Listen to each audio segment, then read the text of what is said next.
we say from the bottom of our hearts, thank you. And also, I'd like to give an acknowledgement to the sign language interpreters and those who have been with us every single press conference for these past 3+ weeks. To all of you, we just want to say thank you. Now today, we will give updates on the directives that I've issued to the team. And as a reminder, they are: first, we need to give closure and comfort to these families. Second, we need to clear the channel and open the vessel traffic to the port. Third, we need to take care of all of the people who have been affected by this crisis. And fourth, we need to and we will rebuild the Key Bridge. Now, I'll focus most of my remarks today on the fourth and final directive of rebuilding the bridge. But before that, I do want to share a few quick updates. First, on bringing closure to the families, we are continuing to work with leaders all across the state to support these families in their time of need.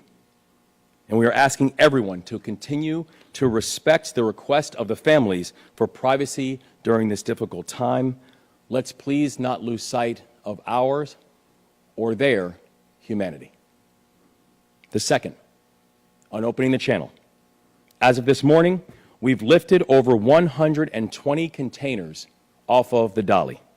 And our goal is to remove 140 containers off of the Dolly. So again, we continue to be not just impressed, but thankful for the work that has happened with Unified Command of getting the containers off of the Dolly. Now, removing the containers is going to help us to build a staging area to access the pieces of the bridge that are on top of the Dolly.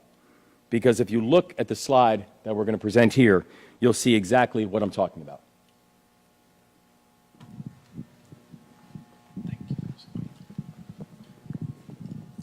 So as you see here, this is the image that we have of the Dolly with the ship sitting on top of it.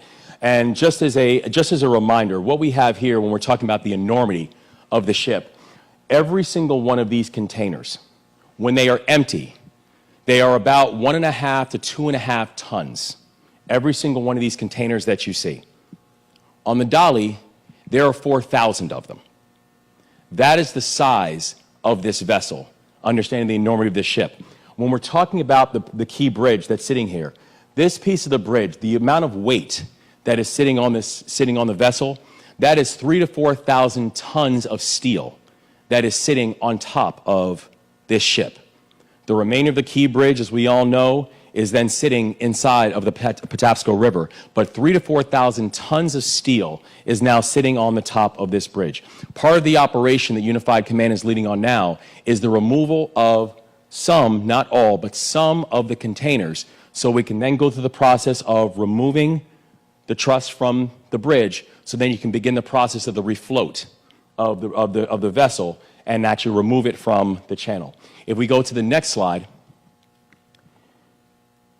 this image is breathtaking because this is an aerial footage of what we're talking about. You see here that it's almost difficult to assess what's what. And that's what it looks like from up top. This over here is a piece of the Key Bridge that we mentioned before, upwards of the 3,000 to 4,000 tons. This is the road. That is literally the road from the Key Bridge that's now sitting on top of the ship. What you have here, you see the vessels that I spoke about, and again, the size, the weight of each and every one of these containers is staggering. You consider the fact that there are 4,000 of them. And this over here, you see, this is the bow. This is the front part of the ship, just to give a sense of context of where it is and what it all looks like. But from up top, you can see just the level of complexity of this organization, and the fact that we have over 80 assets that are inside the water, whether they be boats, tugs, etc., cranes that are working, and over 380 people that are working around the clock under Unified Command. So these images, I think, give a clear sense of the measure of complexity and of the enormity of the task that we have at hand.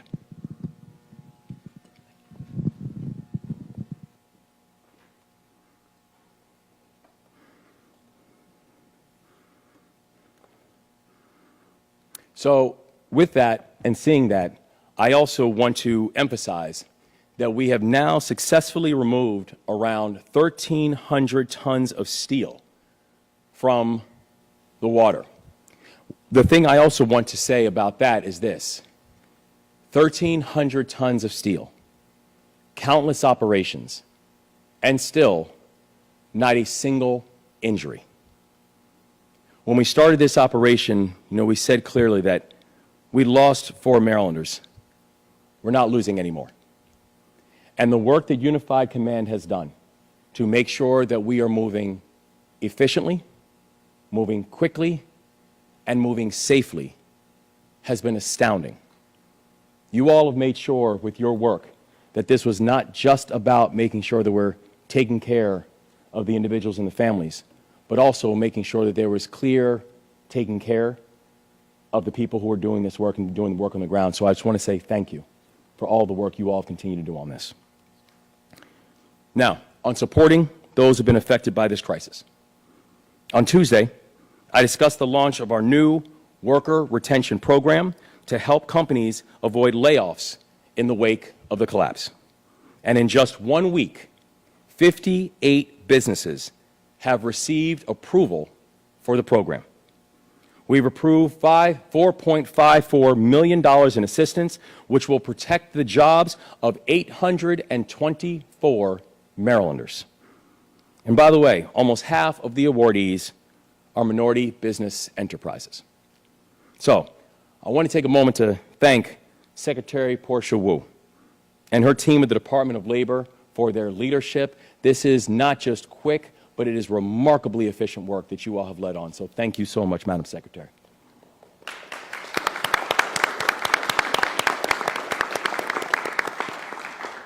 And today, our administration is proud to be rolling out another program to support individual Marylanders.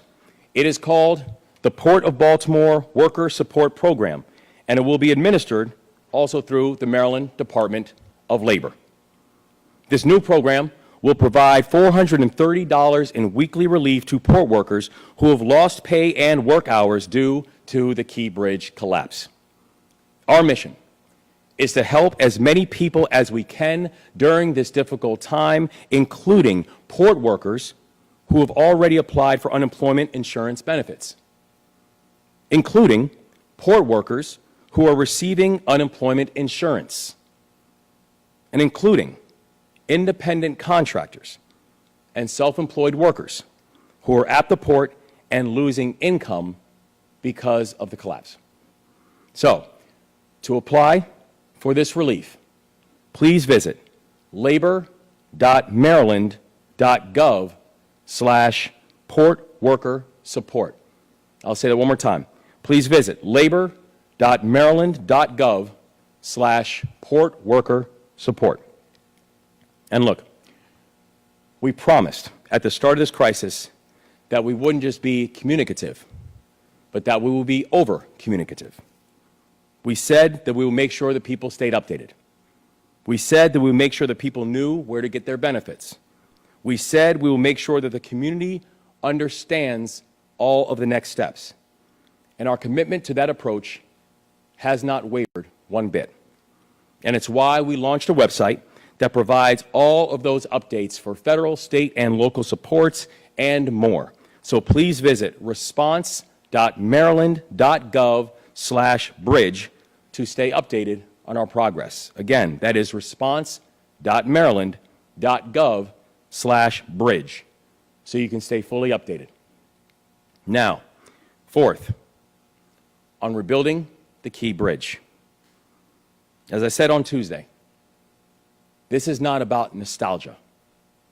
This is about necessity. You cannot have a fully functioning Port of Baltimore if the Key Bridge is not there.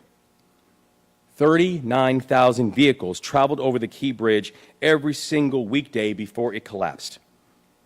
And by the way, when I mentioned that number of 39,000, we're not just talking about commuters. We're talking about longshoremen who take the bridge to work. We're talking about the truckers who haul cargo to and from the port. In 2020, $21.5 billion in commercial freight moved across the Francis Scott Key Bridge, and that is not just commerce for Maryland. That is commerce for every single part of this country. The Key Bridge is one of the central links along the I-95 corridor. If you want to move a shipment from Philadelphia to Petersburg, you probably depend on the Key Bridge. If you want to move your products from Washington to Wilmington, you probably depend on the Key Bridge. We're not just talking about a Baltimore monument. We're talking about a gateway from the north to the south for small businesses and for corporations.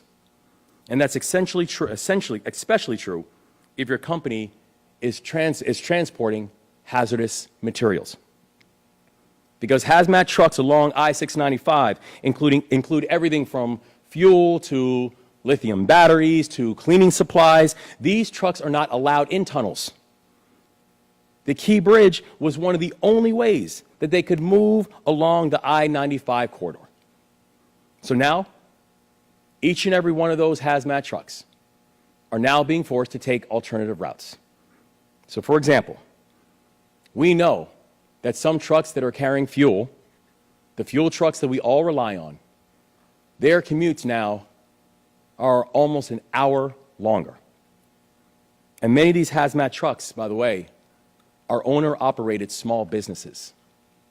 People that we know that time distance is a very real problem. These economic consequences of the bridge collapse are staggering, and I'm not the only one who thinks this. To my left, we are joined by leaders in business, in union, in nonprofits. These leaders in all these industries, they represent over a dozen different industries. They represent over 35,000 Maryland employees. And all of them agree that rebuilding the Key Bridge is not just a local priority. Rebuilding the Key Bridge is an economic imperative. I've been on the front lines of Maryland's economic strength for years, and today all of them are saying with one collective voice, we need to work together to reopen the port, and we need to work together to rebuild this bridge. And I couldn't be prouder of our state's response in this moment. And I couldn't be prouder of this team. And I want to say to all of our leaders in the private sector, in the public sector, in governments, nonprofits, to each of you, I want to say thank you for showing what it means to be Maryland tough and Baltimore strong. Thank you.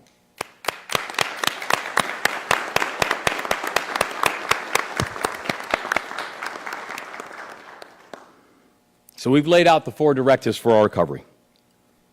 But I do want to be clear, we cannot win this moment without addressing every single one of them. We are going to bring closure and comfort to these families. We are going to clear this channel. We are going to support everyone who's been affected by this crisis, and we are going to rebuild the Francis Scott Key Bridge. I know we are going to get this moment right because we're choosing to work together. I was back on Capitol Hill yesterday, meeting with leaders of both parties to talk about the path forward. And I personally want to thank Chairman Cole, Chairman Graves, and Chairman Womack for meeting with me and sharing their commitment to rebuilding the bridge quickly. These are representatives of Oklahoma and Arkansas and Missouri, and all of them understood the importance of the Key Bridge. You know, in fact, when I met with Chairman Cole, he told me that he was Secretary of State of Oklahoma during the Oklahoma City bombing. And he was talking about the response that they had in Oklahoma and how he was proud of the fact that everybody understood around the country that what happened that day was not an attack on Oklahoma. It was not an attack on Oklahoma City. It was an attack on our American fabric. It was a larger attack on democracy. And I want to thank Chairman Cole for also expressing his belief that what happened over 3 weeks ago and watching the Key Bridge collapse was not just about Maryland. That was a strike to our nation's economy. And I'm thankful for the opportunity to be able to work side by side with people of both sides of the aisle, and frankly from around the country, who understand that this recovery is an imperative for all of us. So to everyone who's here in Dundalk, everyone here in the city of Baltimore, and everyone across the state, I want you all to hear me loud and clear.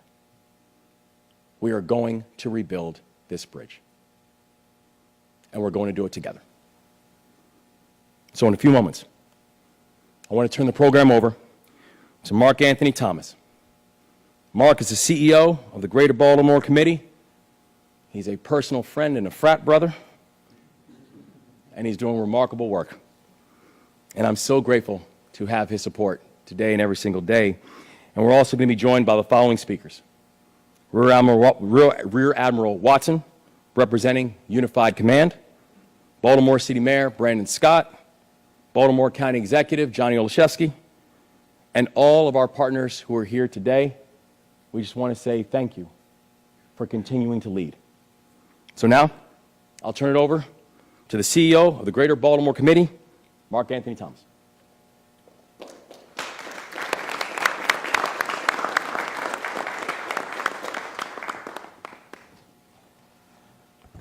Good afternoon. Good afternoon. The collapse of the Key Bridge shocked the world. While the short-term and long-term impacts of our economy are still being assessed, we do know one thing for sure. The Port of Baltimore and related industries are critical to Baltimore, to Maryland, and to the nation. And the Key Bridge itself is a foundation for the success of our regional economy's global competitiveness. As the governor mentioned, I serve as the CEO of the Greater Baltimore Committee. In addition to our partnership to support the Maryland Tough Baltimore Strong Alliance, which raised more than $15 million from the private sector to support communities in the recovery, and include many of the partners to my left.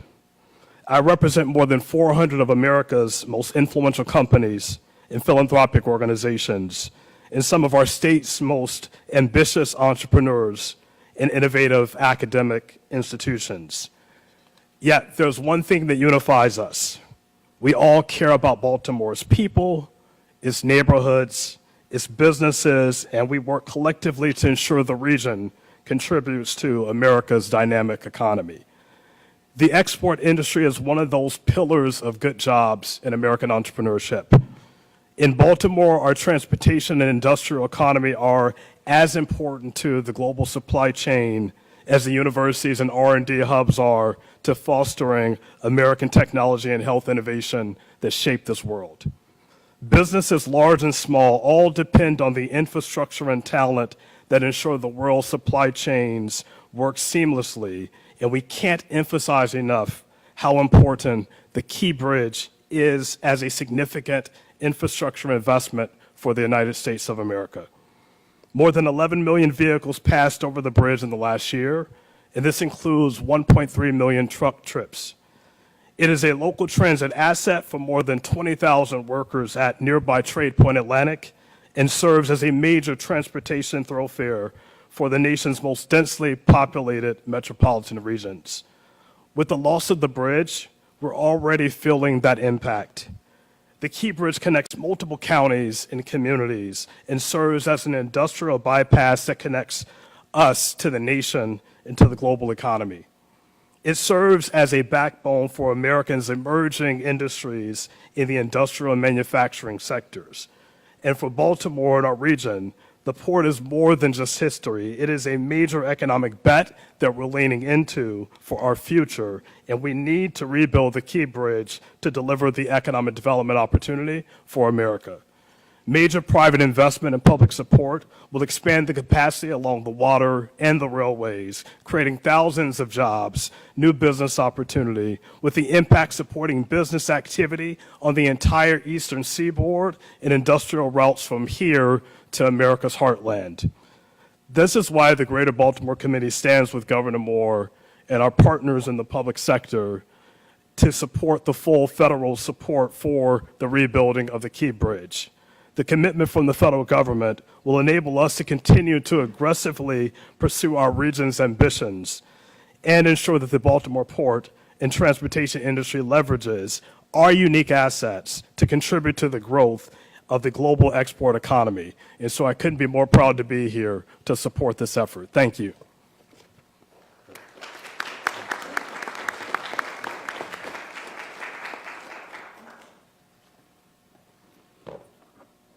Thank you, Mark, Governor.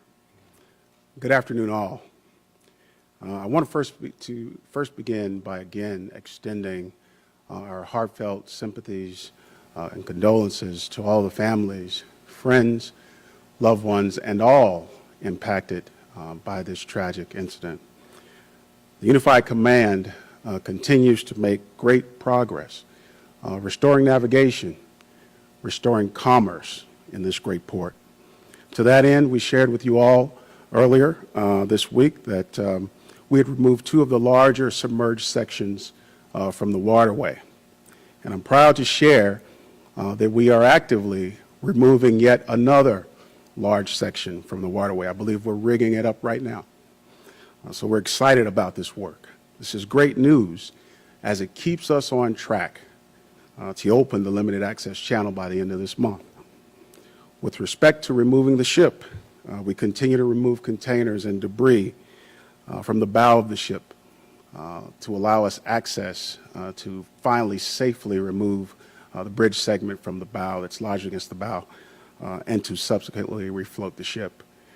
With respect to our work to remove debris otherwise from the waterway, we are committed to that work, and the state has been instrumental in aggressively going about this work. The key takeaway is that we continue to make great progress.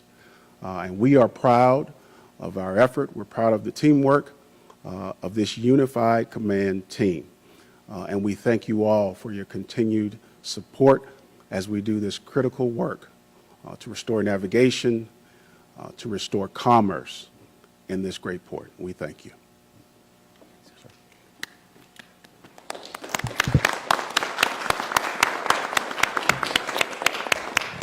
Good afternoon. Thank you, Admiral. Thank you, Governor.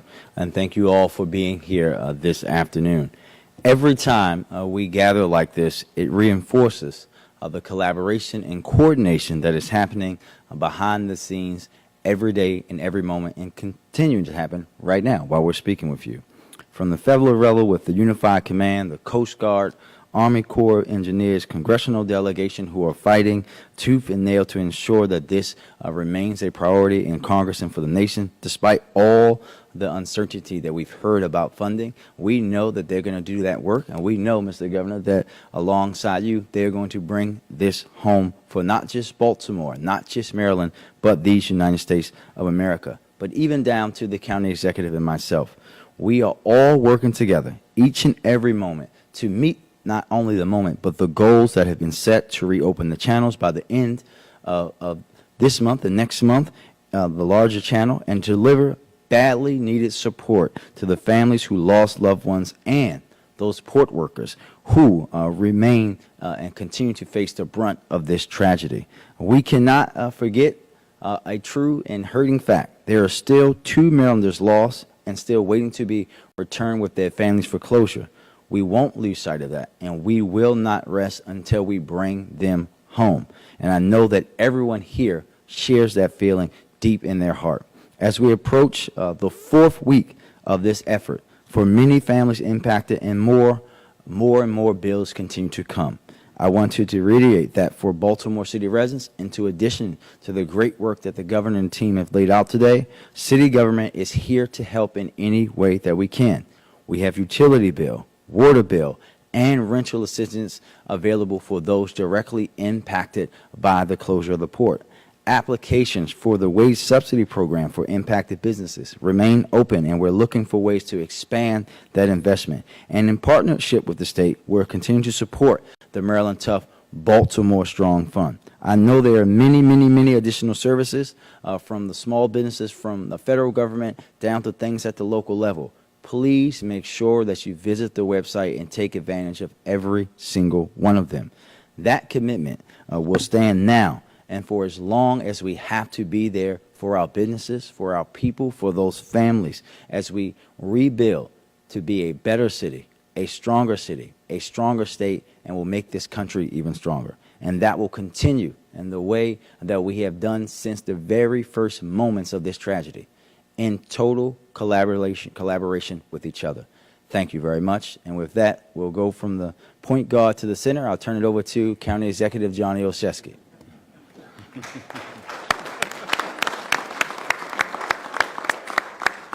Thank you, Mayor, and good afternoon, all. It is an honor to continue to stand alongside such distinguished leaders. With you, Governor, Lieutenant Governor, the entire Unified Command team, with you, Mayor Scott, Mr. Thomas, and the entire business community today. This is what sustained partnership looks like.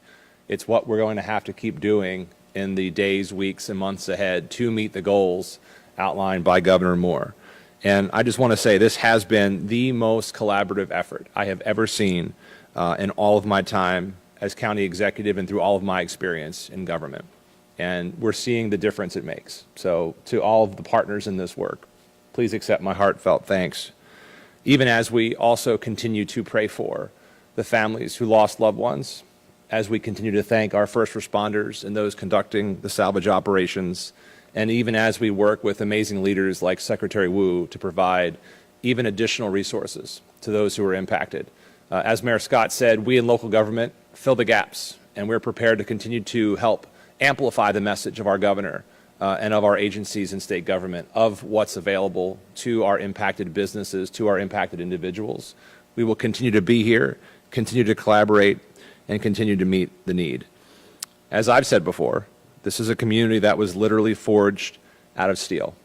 And that same steel resolve will help us meet this moment, reopen our port, and rebuild the Key Bridge.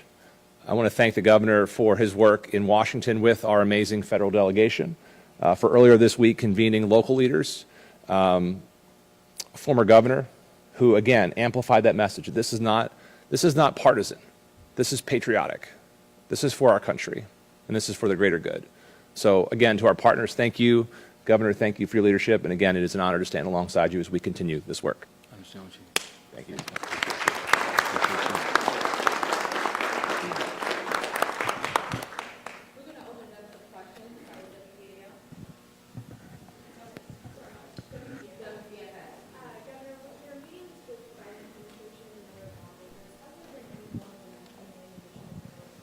Has there been any, sorry? More momentum in getting additional federal support for rebuilding? Yeah, so we've been incredibly encouraged by the conversations that we have had with members of Congress, both in the House and the Senate, and members of Congress, both Republican and Democrat. You know, just yesterday, we were with Chairman Cole and Chairman Womack and Chairman Graves, all Republicans. And so the type of encouragement that we have received about people understanding the national urgency of getting this done, that we want to move with a measure of speed, that we have to be able to make sure that all four of the objectives that we laid out are accomplished. We've been encouraged that there has been a real level of momentum on Capitol Hill for that, and the Biden administration have just been absolutely remarkable partners, literally from the very first day and throughout. So we're encouraged, but we also know that the work will continue. Governor, where do you stand on efforts to have the bridge possibly renamed after Congressman Perrin Mitchell? Do you favor that? Are you open to that, or would you prefer that it remain the Francis Scott Key Bridge? I understand that these are important questions. I also know that we are locked in on the four objectives that we've laid out, that we have to bring comfort and closure to these families. We have got to get these channels reopened, that we've got to make sure that we are supporting those who have been affected by this crisis, to include family members and port workers, and we've got to get this bridge rebuilt. So I know any other conversations, all those things are, even if they are important conversations, they are not now conversations, but our focus is on making sure that we accomplish the four objectives first. Yes, this is a question for maybe Rear Admiral Watson or Colonel Purchason. I have a question about once the bridge is removed from the dolly, would you guys be backing it straight back, or will it be moved to the larger channel before you move it? And another quick question: how many pieces will you have to break down that bridge to remove it from the ship? Okay, so just to make sure I understand, you're asking how many pieces is it gonna require to remove the span that's on top of the dolly, and what's gonna happen to the dolly when we remove it? So the first thing that we're focused on is opening the temporary limited access channel.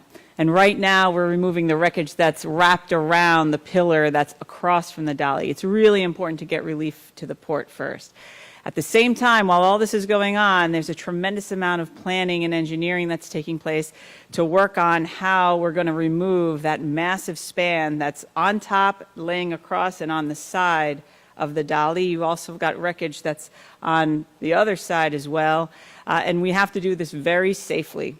So the coordinated demolition, the controlled demolition of that span is being planned right now. And it's going to require significant cutting because it's such a large span. But once that wreckage is removed from the dolly, we're going to go through a refloating sequence that's very intricate, but that's all in planning right now as well.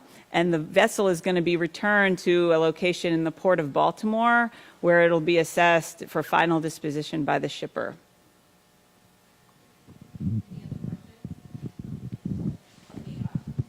Thank you. Governor, so we heard last week from the attorneys for some of the victims' families and one of the survivors that the survivor said he did not get, and any of the construction crew did not get any verbal warning or any type of warning. I know in the days after the collapse, Secretary Wiedefield and you both talked about, you were asked about early warning systems and whether that might be a thing to consider in any future bridges and also currently existing bridges. Can we get an update on that? Is that something you think is feasible? Yeah, I know that, well, there is an active investigation that's going on right now as to what happened immediately as the ship was coming in, and also in the moments directly after. And I know that there are thorough investigations, and we want those investigations to be speedy and thorough, and we'll have a better understanding of what exactly happened. We also know that safety is paramount. And so everything that we are talking about when it comes to the rebuilding of the bridge, anything that when it comes to how we're going to and how we need to fortify all elements of critical infrastructure in the state of Maryland, the #1 gating criteria has got to be safety. And so I think any options that are going to make sure that the people of this state are safe are options that we are going to consider and look to implement.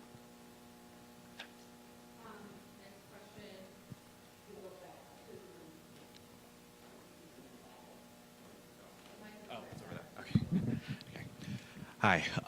I know that there are some organizations locally that are helping crews of the Dolly and other crews that are on the cargo ships still stuck in the port. Is there any support from state or even federal support that you're looking to create that specifically helps them, or anything like that? You said specifically ones who are still on the Dolly? Yeah, the Dolly and the other cargo ships that are still stuck in the port. Yes. So we have been in consistent communication with the folks who were there, and know that they are in good health and good condition. We also know that we're going to stay in consistent communication with them and anyone else who is within the channel in the moment.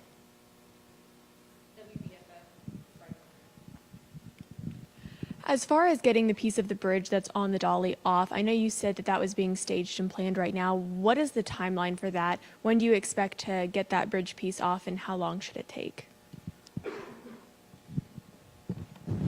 Okay, so I just want to make sure we're clarifying. So the parts of the wreckage that are being rigged right now are across from the vessel.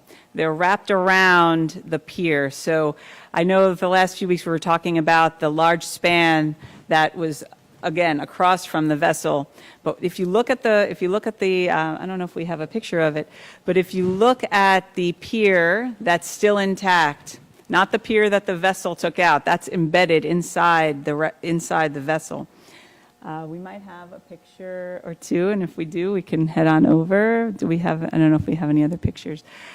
Across from the vessel, we all picture, let's pretend we're standing and looking at the city of Baltimore. You've got the vessel to your right, to your left, and you've got a standing pier all the way on the far side across from the vessel. There is some wreckage that wasn't one of those spans that goes straight into the water. It's hanging out and around, and we want to make sure that that's removed. We got direct feedback from our Maryland pilots who conducted a ship simulation of this limited access channel down in Vicksburg, Mississippi, with the Engineer Research and Development Command. They created a model for our pilots to be able to run through and identify any of their needs to help mark and provide instructions for how to navigate this limited access channel. And that wreckage is being removed right now. It's going to be removed in 3 pieces, 2 very large ones and 1 smaller one over the next coming days. So we're very excited about that.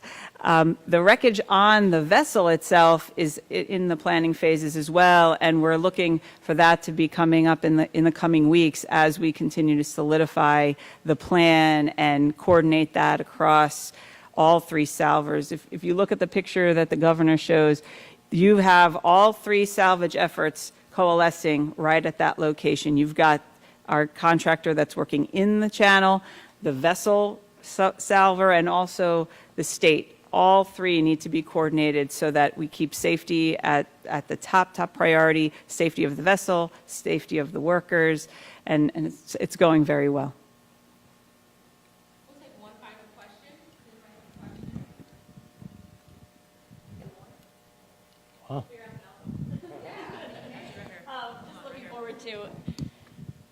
Just looking forward to next week. It'll be 4 months on Tuesday.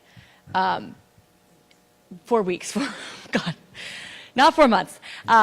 4 weeks. So is there anything, what have you learned most from this experience? And is there anything you might have done differently in hindsight now over the last month?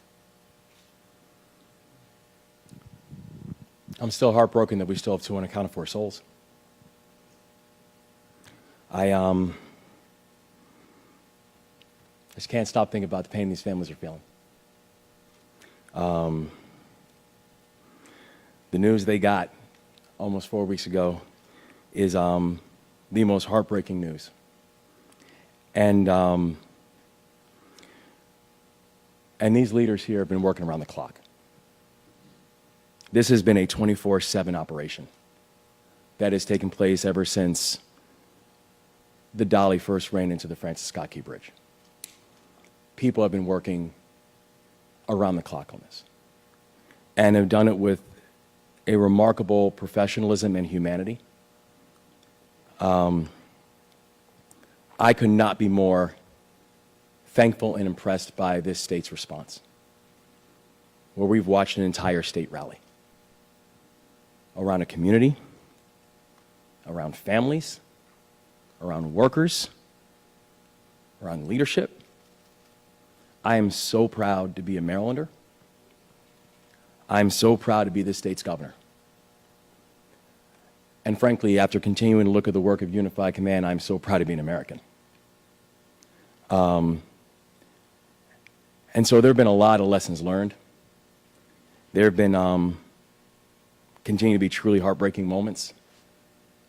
There have been moments that I know for all of us, our chests have just been swelled with pride in watching how remarkable this team and this response has been, how coordinated the local leadership, and the mayor, the county executive, all the teams.